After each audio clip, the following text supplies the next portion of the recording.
ইস্পাত কারখানার জমির ওপর অবৈধভাবে গজিয়ে ওঠা নির্মাণ ভাঙল দুর্গাপুর ইস্পাত কারখানা কর্তৃপক্ষ। আজ বৃহস্পতিবার সকালে দুর্গাপুর ইস্পাত রামমোহন অ্যাভিনিউয়ে সিআইএসএফ বাহিনীকে সঙ্গে নিয়ে জেসিপির মাধ্যমে দুর্গাপুরের টাউন অ্যাডমিনিস্ট্রেটিভ বিল্ডিং কর্তৃপক্ষ এই অভিযান চালায়।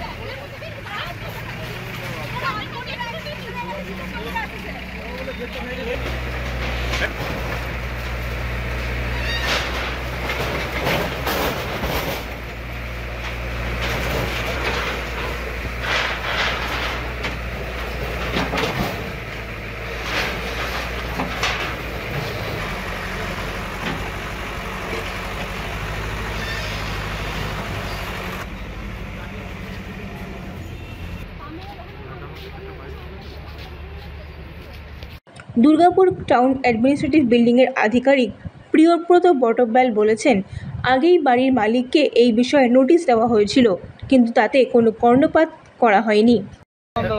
বলছি এই যে ভাঙাভাঙি করতে এসেছিলেন, এটা ডিএসপি ল্যান্ড? ডিএসপি ল্যান্ড, এগুলো এনক্রোচ হয়ে গেছিলো। আমরা এই জায়গাটাকে নোটিশ দেওয়া হয়েছে, তারা ভাঙছিল না, আমরা টাইম দিয়ে তারপর এটা ভেঙে দেওয়া। মানে আগে থেকে কি আপনাদের নোটিশ করা ছিল? আগে থেকে নোটিশ দেওয়া আছে, অনেকবারই নোটিশ দেওয়া আছে।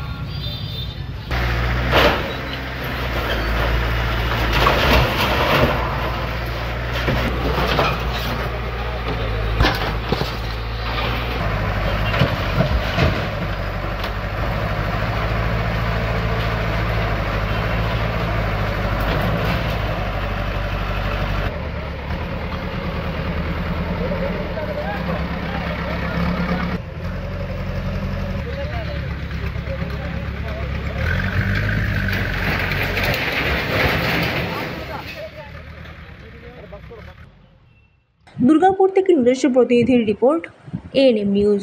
আরও খবরের আপডেট পেতে সাবস্ক্রাইব করুন আমাদের ইউটিউব চ্যানেলটি আর বেল আইকনে ক্লিক করুন নোটিফিকেশনস পেতে।